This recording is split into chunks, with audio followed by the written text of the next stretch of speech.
Merci beaucoup. Je vais juste, avant de reprendre la parole, laisser la parole à... Je suis Ali Mohamed, représenté de l'association Innover Agir pour les bureaux. Donc merci beaucoup d'être venus si nombreux et merci à nos invités. Je vais juste laisser la parole à Mbara Kakafou pour le petit mot d'accueil. Merci. Mesdames et messieurs, je voudrais tout d'abord vous souhaiter au nom de toute l'équipe la bienvenue à cette conférence et vous remercier d'être venus aussi nombreux ce soir. Nous saluons la présence de Monsieur le sous-préfet, de Monsieur le délégué du préfet, Mesdames et Messieurs les élus présents dans la salle, les représentants des cultes et des associations venus ce soir. Nous saluons tout particulièrement la présence de nos prestigieux invités, à savoir Eddy Plenel, journaliste politique, il est aussi fondateur et président du site d'information Mediapart. Monsieur Benjamin Stora, historien et sociologue, il est aussi président de la Cité nationale de l'histoire de l'immigration. Nous leur exprimons toute notre gratitude pour avoir accepté notre invitation. Nous tenons à excuser M. Edgar Morin, qui a souhaité être parmi nous ce soir, mais il est malheureusement retenu à l'étranger. Je remercie l'ensemble de l'équipe de l'association Innover Agir. Autour de la table, Nathalie, Ali, Jacqueline. D'autres dans la salle, je vous propose de lever la main. Céline Baumel, Stéphanie, Joël, Ali. J'excuse bien sûr, j'excuse Emmanuel Héron qui est absent aussi. Cet événement est organisé par l'association Innover Agir pour les Mureaux. C'est une association loi 1901 qui se veut avant tout un laboratoire d'idées ouvert à tous les citoyens républicains et démocrates désireux de redevenir les acteurs du futur de leur cité. Dans une époque de défiance politique, il nous est apparu essentiel de doter notre ville d'un outil de réflexion, de proposition, d'action et de démocratie participative. L'objectif est de développer la participation des citoyens, d'alimenter la réflexion de l'ensemble des acteurs de la cité, d'élaborer des solutions concrètes dans le domaine de l'action publique et permettre aux citoyens de se réapproprier l'ensemble des thèmes qui les concernent, à savoir l'éducation, le logement, l'emploi, la culture et bien sûr le vivre ensemble. Nous vous accueillons ce soir au Mureaux.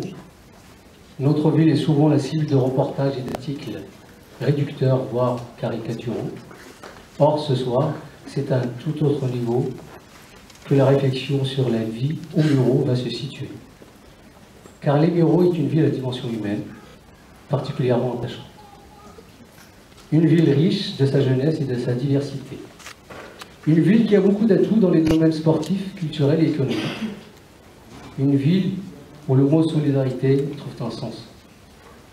En une phrase, nous pouvons dire que les Mureaux est une ville à fort potentiel qui a un avenir à construire au sein d'un territoire en mouvement et d'une société en mutation.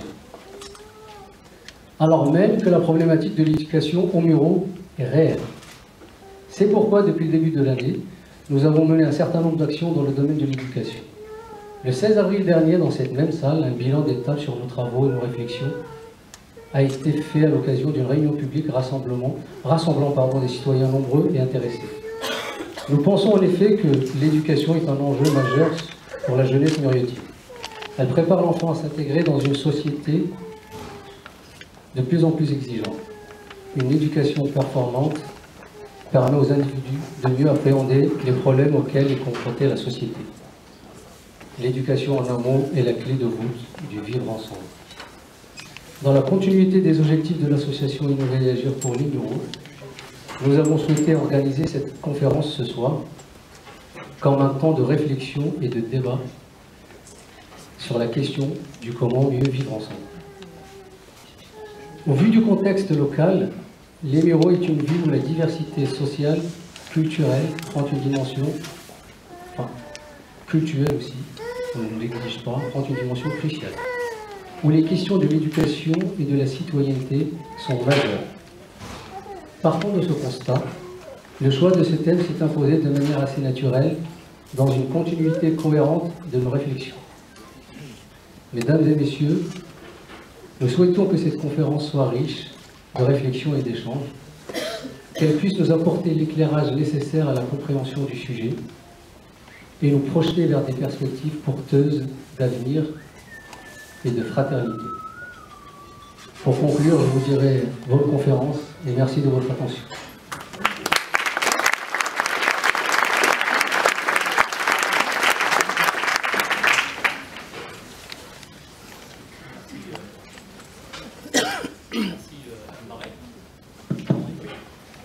Juste un petit remerciement amical à mon ami Farid Yakar qui m'a aidé à monter cette conférence.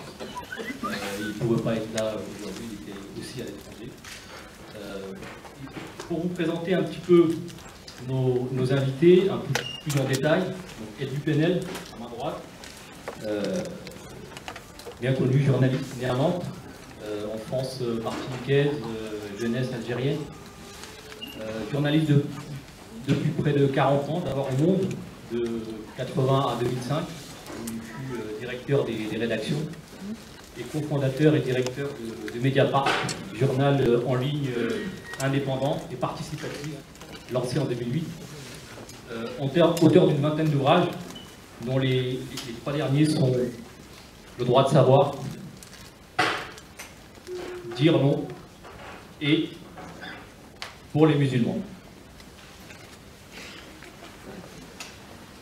Benjamin Stora, je dirais historien, sociologue, vous êtes né à Constantine en Algérie. Vous enseignez l'histoire du Maghreb contemporain, les guerres de décolonisation et l'histoire de l'immigration maghrébine en Europe à l'université Paris 13. Vous êtes auteur d'une trentaine d'ouvrages, dont les plus connus sont une biographie de Messali Hadj, mais aussi La gangrène et l'oubli, La mémoire de la guerre d'Algérie. Vous étiez récemment à Aubergenville pour présenter votre dernier ouvrage sur Camus. Et votre dernier ouvrage, avant-dernier, pardon, et le dernier ouvrage qui est Benjamin Stora, La guerre d'Algérie expliquée en images, ici, que vous pouvez, tous ces livres, retrouver à côté. Donc on vous remercie d'être présent. Je vais vous présenter rapidement la librairie, la Nouvelle Réserve. Je ne sais pas si pour ceux qui sont du territoire, en tout cas, c'est un patrimoine. En tout cas, il continue un patrimoine, parce qu'après 37 ans d'activité, la librairie La Réserve, créée par Stéphane Bernard et ses complices, a fermé ses portes. Hervé, Jean-Christophe et Claire ont décidé de continuer l'aventure afin qu'une librairie indépendante renaisse au plus vite dans le Mantois. Cette renaissance a eu lieu le 11 avril dernier. La Nouvelle Réserve, située à Limay, est une librairie ouverte à tous, fidèle à la liberté d'expression, à la réflexion, curieuse, qui accueille chacun avec sa différence. La continuité d'un commerce culturel, de proximité, mixte et vivant, mais aussi un espace où l'on prend le temps qu'il faut pour vivre ensemble. La Nouvelle Réserve est organisée sous forme de scope, donc c'est une forme participative très engagée. En tout cas, nous avons souhaité, au niveau de l'association Innover Agir, associer à cet événement un patrimoine culturel local. Hervé, Jean-Christophe et Claire, nous vous souhaitons toute la réussite pour la Nouvelle Réserve, réussite à laquelle nous essayons de contribuer, en tout cas à notre niveau, modeste niveau. Voilà. Pour la suite de débat, je vais laisser la parole à Jacqueline Dagès, qui va nous parler un petit peu du vivre ensemble, qui est des fois un concept flou, un peu algébrique des fois, et qui va en tout cas essayer de mettre des mots et de s'approcher en tout cas d'une définition de ce que c'est le vivre ensemble. Jacqueline. Alors, l'expression « comment mieux vivre ensemble » a été utilisée d'abord par Roland Barthes dans son cours au Collège de France en 1976 et 1977. C'est vous dire si le souci du vivre ensemble n'est pas nouveau. Depuis, le sujet a focalisé l'attention d'intellectuels éminents. L'expression vivre ensemble désigne les liens pacifiques de bonne entente qu'entretiennent des personnes, des peuples ou des ethnies avec d'autres dans leur environnement de vie ou leur territoire. C'est la définition du dictionnaire de l'Académie. Ce concept tente de lutter contre les discriminations qui délitent les liens sociaux et se déclinent de multiples façons. En effet, l'égalité homme-femme passe par des combats, ici et maintenant, comme ailleurs. Les questions de genre, d'orientation sexuelle, les relations entre l'autochtone et l'étranger, entre nations. Il n'a jamais été facile de bien vivre ensemble, particulièrement en ce qui concerne la cohabitation avec l'étranger, celui qui est différent de nous. Todorov nous en a parlé. Situation qui ressurgit dramatiquement de nos jours. Pourtant, ce souci remonte aux sources de l'humanité et figure dans les mythes fondateurs. Rappelons-nous Abel et Caïn, Rémus et Rémus, qui s'entretuent au lieu de vivre paisiblement, alors qu'ils sont frères. L'idéal de vie entre les nations et les peuples était déjà recherché chez les Grecs de l'Antiquité. Ces Grecs qui ont inventé la démocratie pour vivre mieux ensemble, mais en excluant les femmes, les esclaves et les étrangers. Ce souci a été vivement repris à la Renaissance dans le contexte des guerres de religion et de la conquête de ce que l'on appelle maintenant l'Amérique du Sud par les conquistadors. Ces événements ont été tellement meurtriers. Le souci du vivre ensemble ressurgit au siècle des Lumières, notamment pour dénoncer l'ethnocentrisme et les débuts du colonialisme.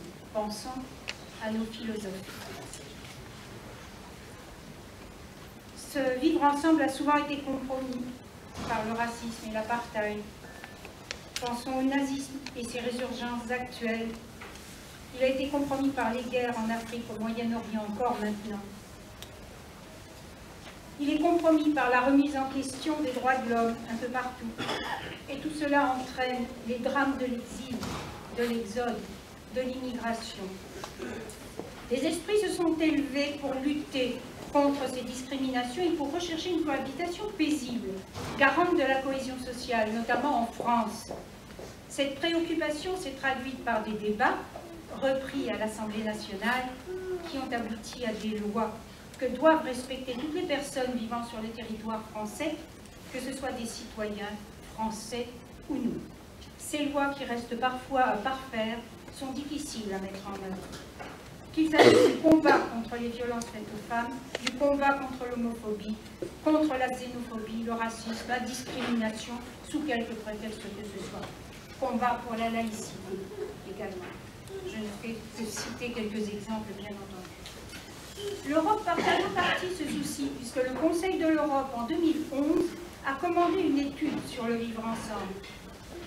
Mais l'Europe projette souvent l'étranger à ses frontières. Parmi les principaux déclencheurs de la crise du vivre ensemble, les vagues migratoires et les crises économiques, souvent liées, suscitent le repli sur soi et le rejet de l'autre. Un récent sondage pour le Conseil économique, social et environnemental place la crise économique et les inégalités sociales comme première cause de l'effritement de la cohésion sociale. Il relève également du malaise dû au sentiment de l'accroissement de diversité mal supportée. Les vagues migratoires génèrent leur cortège de xénophobie. Que ce soit après la Première Guerre mondiale, la vague pour combler le manque de main-d'œuvre après la guerre, que ce soit la vague liée à l'industrie automobile, concomitante des guerres de colonisation et de leurs conséquences socio-économiques, que ce soit celle qui découle des dictatures que fuit la population, jusqu'à la dernière vague actuelle, venant du Moyen-Orient et d'Afrique, fuyant les guerres et le terrorisme, qui nous touchent également. L'exode fait désormais tenter de se réfugier ici, précisément aux Mureaux, outre des demandeurs d'asile, des mineurs isolés, dont l'État devient le tuteur jusqu'à leur majorité, mais ne leur accorde pas toujours ensuite le droit de séjour. Toutes ces populations blessées et déracinées ont vécu ensemble, dans des immeubles bâtis à la hâte, sans réflexion urbanistique et humaine. D'autres subissent maintenant les horreurs liées aux passeurs et aux marchands de sommeil mafieux. Or, combien de Français sont prêts à accueillir ces autres différents? Et quel autre venu d'ailleurs peut, en arrivant chez nous, tout oublier et rejeter de son passé, même s'il le fuit? La crise de cet idéal du vivre ensemble se répercute au sein d'une ville comme les Mureaux. Elle engendre une ségrégation implicite, causée par l'urbanisme, par la crise économique et le chômage, par la langue. Les Mureaux est une tour de Babel. Plus de 80 nationalités tentent d'y vivre ensemble, avec de gravissimes problèmes de communication. Il faut bien se parler, mais dans quelle langue? Par les us et coutumes de chacun, la séparation se fait également. Par le malaise dans les écoles, par l'esprit et les règles de la laïcité, dont l'appropriation par l'ensemble de la population est parfois violemment remise en cause. Vivre ensemble suppose une action. Le vivre ensemble suppose une philosophie, une construction de la pensée, une méthode qui se décline sur le terrain par un art de vivre ensemble, des moyens mis en œuvre de façon cohérente pour faire vivre notre démocratie. Après la question du pourquoi, se pose donc la question du comment, dont vont nous entretenir nos invités qui ont écrit, publié, débattu à ce sujet et en sont des experts reconnus.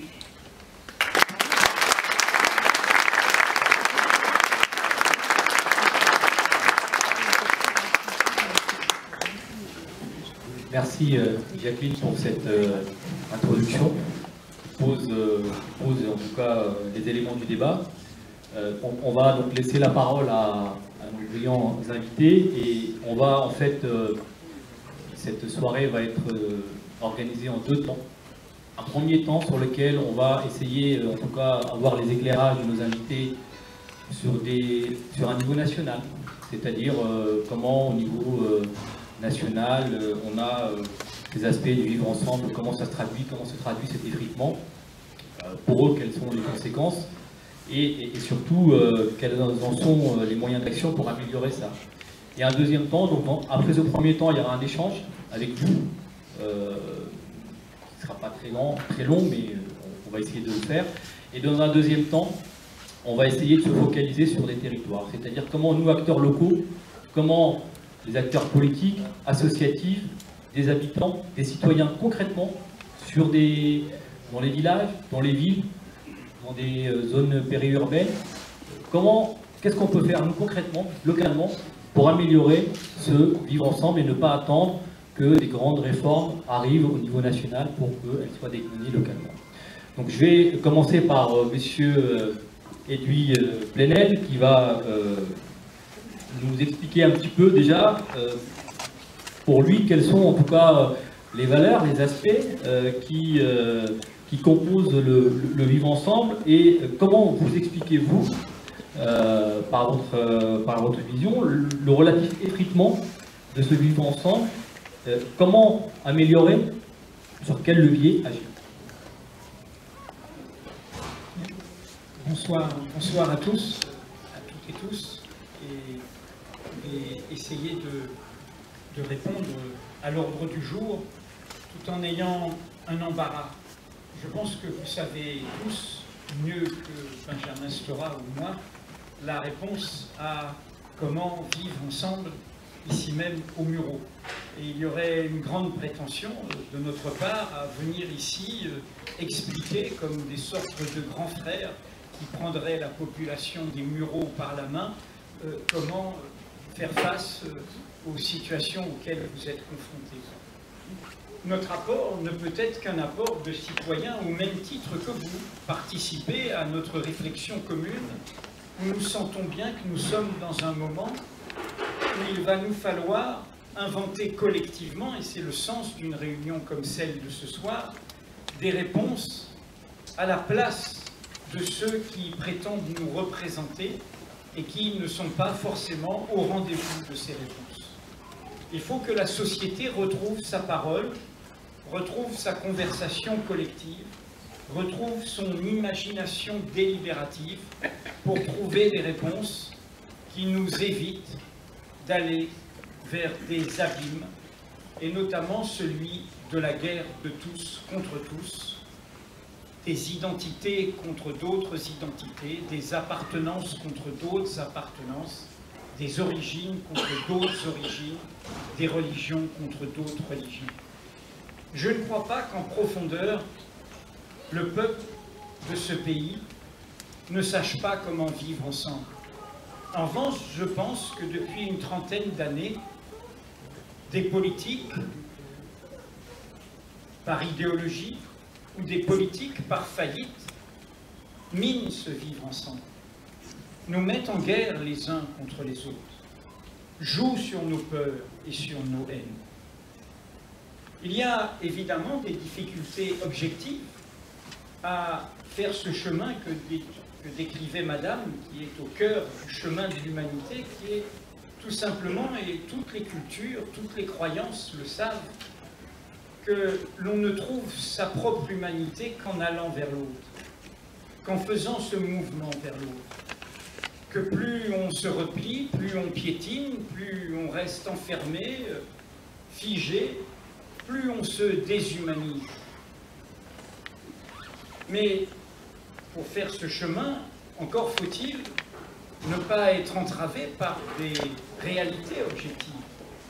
Aujourd'hui même, le nombre de chômeurs officiels dans notre pays a atteint un record historique. Près de 4 millions, selon la statistique la plus, je dirais, comptant au plus près, mais si l'on ajoute toutes les catégories, nous arrivons aujourd'hui à un stock de plus de 5 millions de sans-emploi. Nous sommes dans un pays où il y a entre 12 et 14 millions de travailleurs pauvres qui ont un emploi mais qui sont à 1 euro, 2 euros, 3 euros près à la fin du mois. Nous sommes dans un pays où il y a d'immenses richesses accaparées par d'autres, une explosion des inégalités, des oligarchies à l'abri de pouvoir économique ou de puissance étatique qui n'hésitent pas à profiter de leur situation, à s'accaparer une richesse qui ne leur appartient pas, tandis que dans la capitale de notre pays, à Paris intramuros, il y a non seulement des sans-domicile fixe, mais un sur 4 de ces sans-domicile fixe ont un travail, fût-il précaire, ont un emploi, fût-il intérimaire, mais ils n'ont pas assez d'argent pour trouver un toit pour se loger.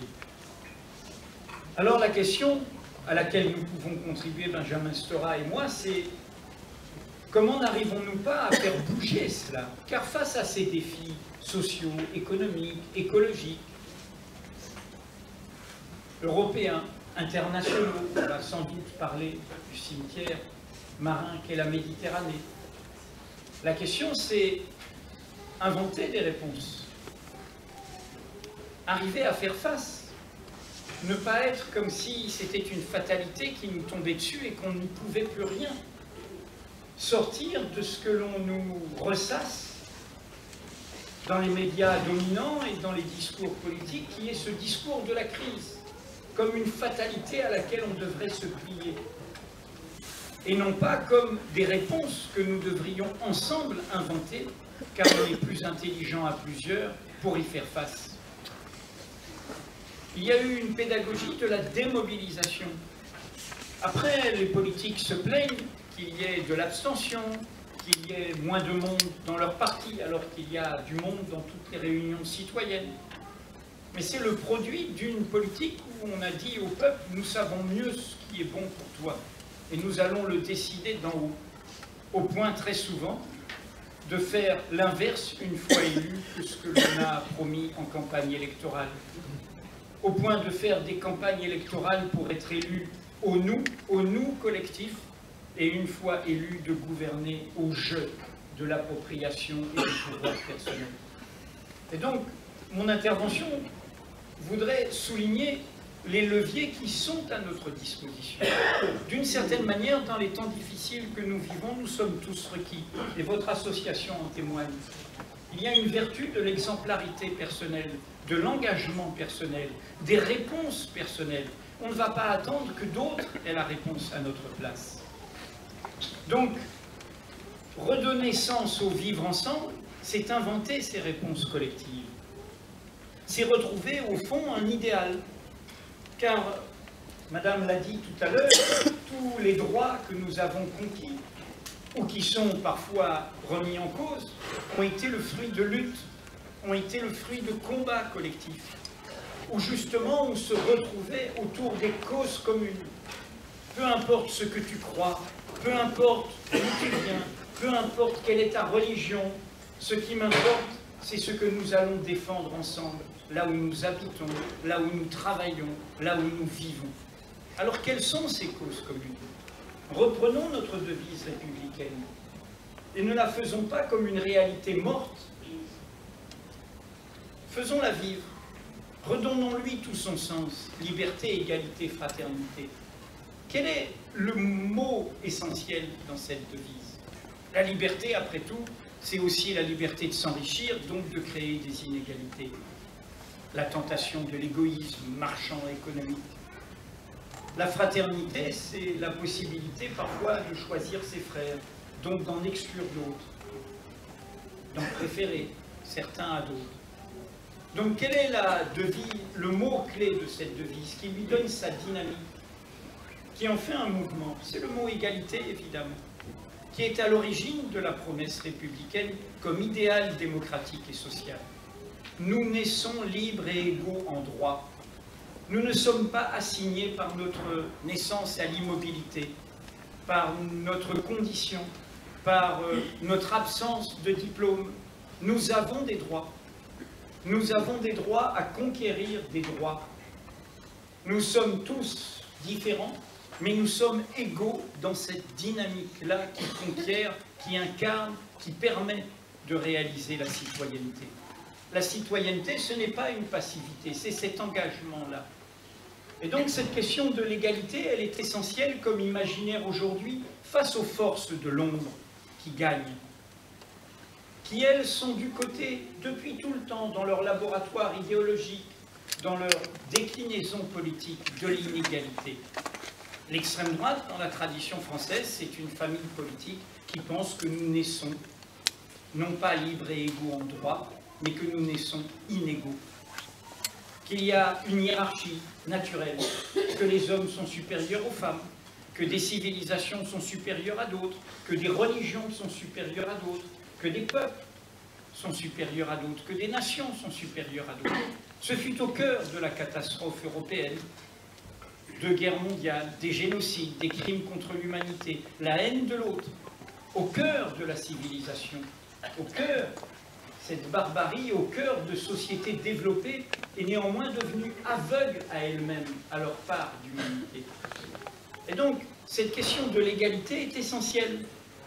Elle est essentielle car elle dit aussi quelque chose qui est très important dans le moment actuel. C'est cette idée que si nous sommes égaux, nous pouvons faire mouvement, nous pouvons nous déplacer. Nous ne sommes pas immobilisés. Et c'est pour ça que le nouveau visage des tenants de l'inégalité, des tenants des hiérarchies, des tenants de l'ordre établi, immobile, fixe, des pouvoirs dominants, des appropriations économiques, des oppressions, ces tenants-là ont trouvé un nouveau visage à leur discours sur l'inégalité, qui est le discours identitaire, qui est de nous enfermer dans des identités, de nous immobiliser en nous assignant à nos origines, en nous assignant à nos appartenances, en refusant ce qui est au cœur du chemin de l'humanité, qui est que nous avons tous des identités culturelles, religieuses, d'appartenance, d'histoire, d'héritage. Mais nous savons tous dans nos histoires que nos identités sont faites de relations. qu'elles sont faites de liens avec d'autres identités. Et donc, brandir cette question de l'égalité, c'est faire front par rapport à ce qui est au cœur de ce que nous avons à affronter aujourd'hui. Et ça se décline concrètement.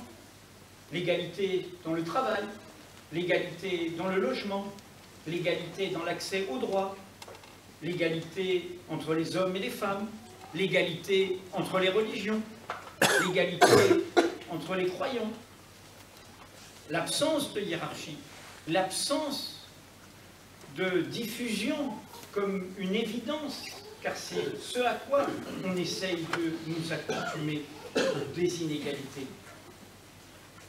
Ce qui amène à un deuxième point, qui est la question de qu'est-ce qu'il y a pour revitaliser le mot fraternité. La France, et les Mureaux ne sont pas une exception, les Mureaux en témoignent, la France est depuis des siècles une Amérique de l'Europe, dans la constitution de son peuplement.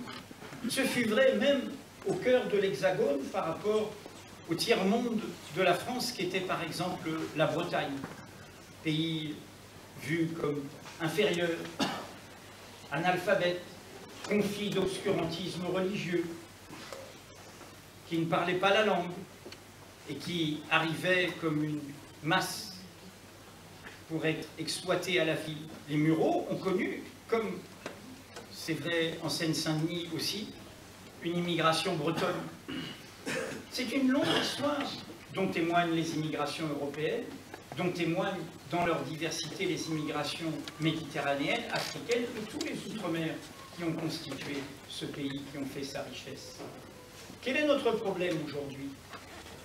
Notre problème aujourd'hui, c'est que nous avons un discours politique dominant qui n'est pas au rendez-vous de la réalité de ce peuple. Quand le Premier ministre parle d'apartheid, mot discutable, il n'y a pas un apartheid d'État en France qui nous assignerait à des ethnies entre les blancs, les white people, et les colorés, les non-blancs qui seraient discriminés. Mais je reprends ce mot comme une prise de judo pour le lui renvoyer, ainsi qu'à d'autres. Comment M. Mandela a fait échapper son pays à la guerre de tous contre tous face à l'abomination qu'était l'apartheid? Comment a-t-il tendu la main, y compris à la minorité blanche oppressive? Non pas en disant « je suis une nation africaine, la fierté du peuple noir majoritaire d'Afrique du Sud ». Non, en disant, et c'était un effort immense, une pédagogie immense, qui ne suffit pas à résoudre tous les problèmes sociaux de corruption de l'Afrique du Sud, mais qui l'a fait rentrer dans le concert des nations, qui lui a permis de faire mouvement. Il a dit, en anglais, « We are a rainbow nation ». Nous sommes une nation arc-en-ciel. La France est un pays arc-en-ciel. Elle est un pays multiculturel. Elle est un pays multiconfessionnel, parmi lesquels la liberté de ne pas croire. Mais c'est une autre forme de croyance. Et notre problème, c'est que nous avons au sommet, à gauche comme à droite, un discours qui veut nous uniformiser, qui, dès que nous lui parlons multiculturel, dit « Ah, danger, communautarisme », et qui brandit une laïcité mal comprise, trahie par rapport à son origine, où la laïcité, c'est la reconnaissance des minorités, c'est la reconnaissance des libertés de ces minorités, c'est la reconnaissance d'une pluralité qui nous permet de faire un chemin de laïcisation. C'est elle qui a permis que dans le monde ouvrier, le monde du travail, il y ait la jeunesse ouvrière chrétienne, il y ait des gens qui affichaient leur religion, mais étaient dans ces causes communes. Et comme il pourrait y avoir la jeunesse ouvrière musulmane, quel serait le scandale? Au contraire, ce serait la preuve de ces causes communes. On fait chemin, on ne persécute pas une croyance individuelle, on invite à faire chemin sur les causes communes, sociales, démocratiques, urbaine, citadine. Et donc nous avons à revendiquer cette France multiculturelle. Enfin, et j'en termine, il y a la question de la liberté. Car fondamentalement, nous avons besoin de refaire mouvement pour inventer ensemble, pour libérer les énergies de ce pays. Car les énergies, ce ne sont pas les énergies d'en haut, celles qui se traduisent uniquement par des financements auprès des grandes entreprises et de leurs patrons, auprès de décisions économiques qui sont favorables à ceux qui déjà ont des situations établies. La vraie question, c'est celle de notre propre mouvement collectif. Et de ce point de vue, je voudrais terminer en vous lançant une alarme. Car si nous débattons ici, nous débattons entre le tout et la partie, de questions qui nous concernent tous. La semaine prochaine, dans une procédure d'urgence, la procédure accélérée, l'Assemblée nationale, et ensuite il n'y aura qu'un vote au Sénat, va voter une loi liberticide qui vous concerne tous, qui est une loi de régression de nos libertés individuelles et collectives, et qui n'est pas une loi technique qui concernerait uniquement les geeks, ceux qui connaissent les ordinateurs, les tablettes, l'univers informatique. C'est une loi qui légalise la surveillance généralisée aux mains du pouvoir exécutif, sans contrôle judiciaire, au bon vouloir du pouvoir exécutif et des gouvernants du moment. De pouvoir surveiller nos opinions, nos engagements, notre vie privée, nos fréquentations, nos relations, les lieux où nous habitons, les livres que nous lisons. Cette régression a un but, derrière son prétexte antiterroriste. Nous démobiliser, nous inviter à ne plus être des gens qui créent. Et comment crée-t-on?